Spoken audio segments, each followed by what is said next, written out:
जीवित पुत्री का व्रत माताएं अपनी संतान की दीर्घायु के लिए रखती हैं। यह एक निर्जला व्रत है जो कि आश्विन मास के कृष्ण पक्ष की अष्टमी को रखा जाता है। मान्यता है कि इस व्रत को पूरी श्रद्धा से करने और जितिया व्रत की कथा को पढ़ने और सुनने वाली महिलाओं के बच्चे खुशहाल होते हैं और उनकी आयु लंबी होती है।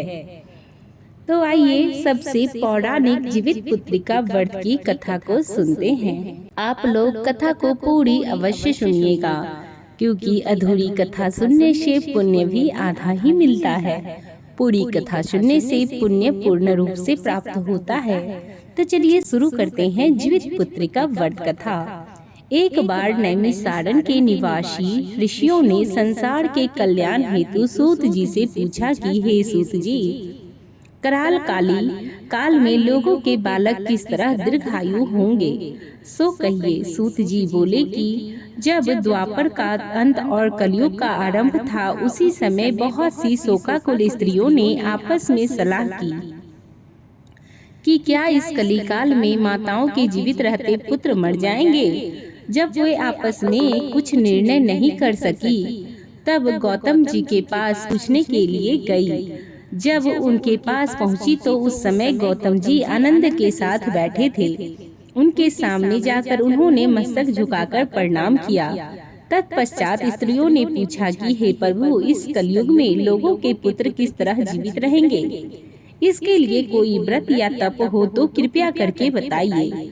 इस तरह उनकी बात सुनकर गौतम जी बोले कि आपसे मैं वही बात कहूँगा जो मैंने पहले से सुन रखा है। गौतम जी ने कहा, जब महाभारत युद्ध का अंत हो गया और द्रोण पुत्र अश्वत्थामा के द्वारा अपने बेटों को मरा देखकर जब पांडव बड़े दुखी हुए, तो पुत्र के शोक से व्याकुल होकर द्रौपदी अपनी सखियों के साथ ब्राह्मण श्रेष्ठ धौम्य के पास गई और उसने धौम्य से कहा कि हे विपेंद्र, कोई ऐसा उपाय करें जिससे कि बच्चे दीर्घ आयु हो सके। कृपया करके ठीक ठीक कहें।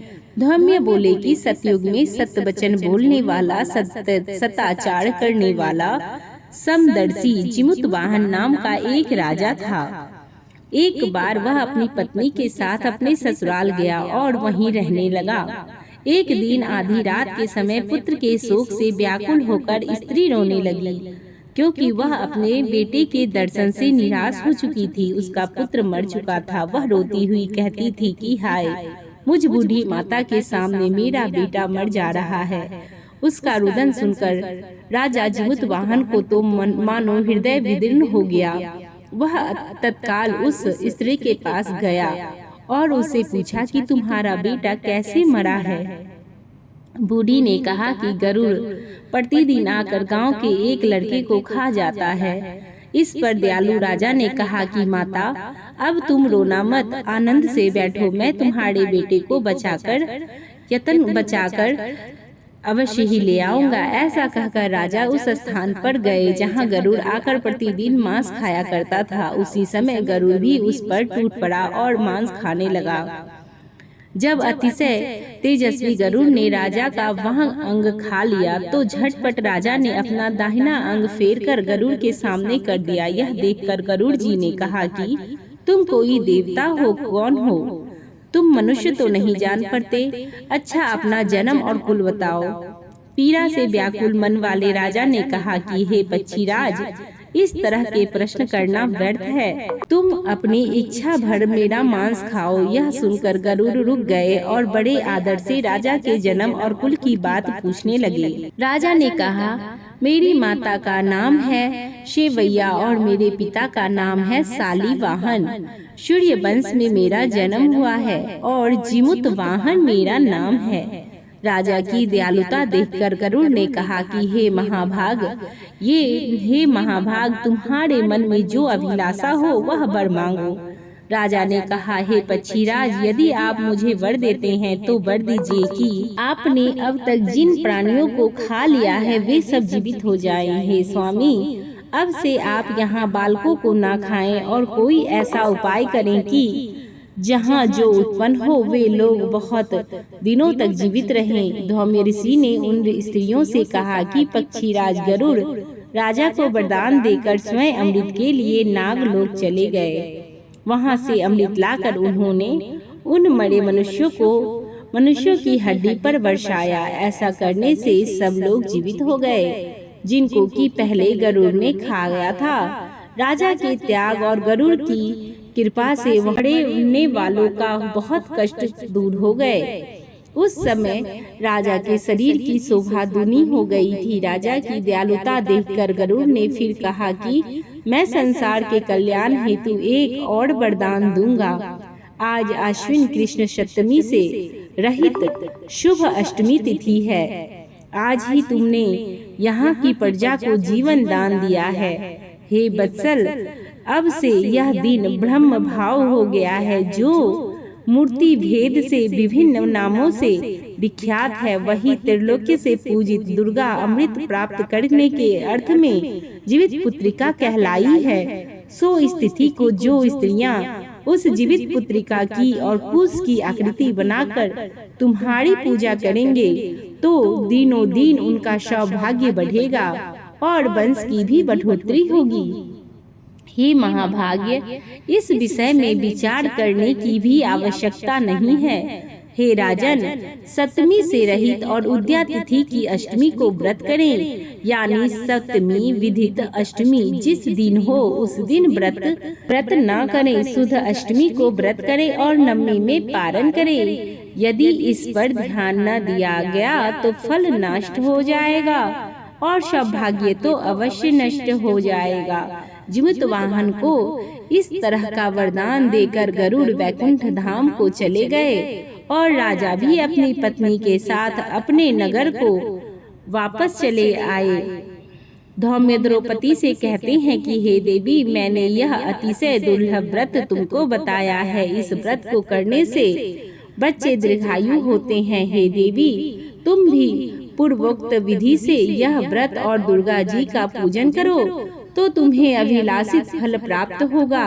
मुनिराज धौम्य की बात सुनकर द्रौपदी के हृदय में एक प्रकार का कौतूहल उत्पन्न हुआ और पूर्ववासिनी स्त्रियों को बुलवाकर उनके साथ यह उत्तम व्रत किया।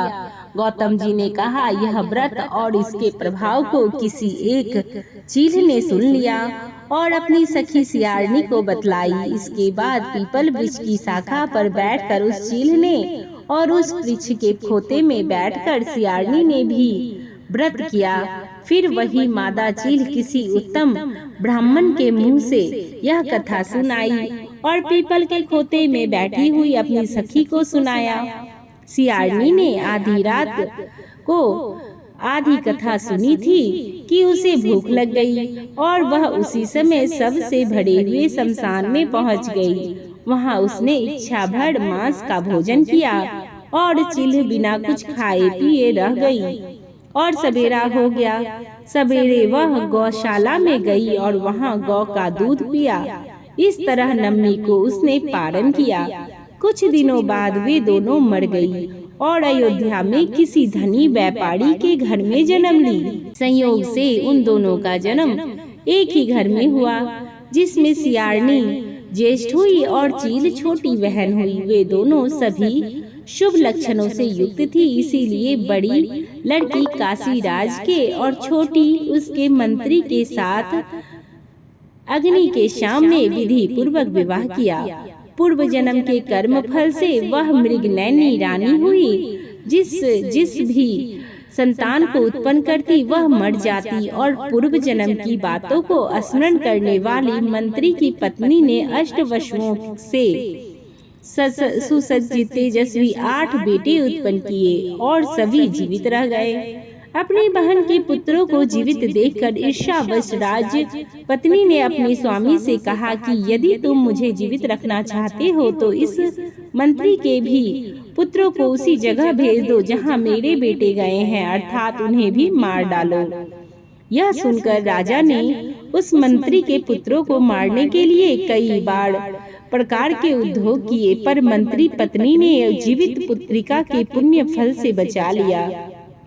एक दिन राजा ने अपने आदमियों से उन पुत्रों का सिर कटवा कर पिटारी में रखवाया और वह पिटारी उनकी माता यानी मंत्री पत्नी के पास भेज दिया।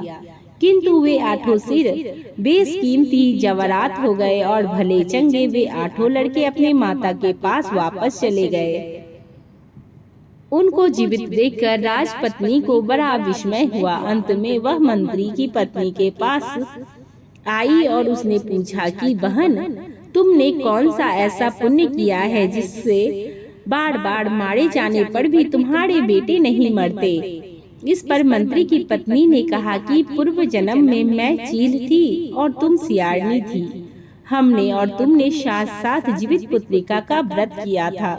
तुमने व्रत के नियमों का भली भांति पालन नहीं किया था और मैंने किया था। इसी दोष से हे बहन तुम्हारे बेटे नहीं जीते हैं। और राजरानी, अब भी तुम उस जीवित पुत्रिका व्रत को करो तो तुम्हारे बेटे दीर्घायु होंगे। मैं तुमसे सच सच कह रही हूँ। उसके कथन को सुनकर उसके कथनानुसार रानी ने व्रत किया। तभी से उसके कई बेटे सुंदर और दीर्घायु होकर बड़े बड़े राजा हुए। सूत जी कहते हैं कि सब प्रकार का आनंद देने वाला मैंने यह दिव्य व्रत बतलाया। स्त्रियां चिरंजीवी संतान चाहती हैं तो विधि पूर्वक यह व्रत करें। प्रेम से बोलिए जीमुत वाहन भगवान की जय।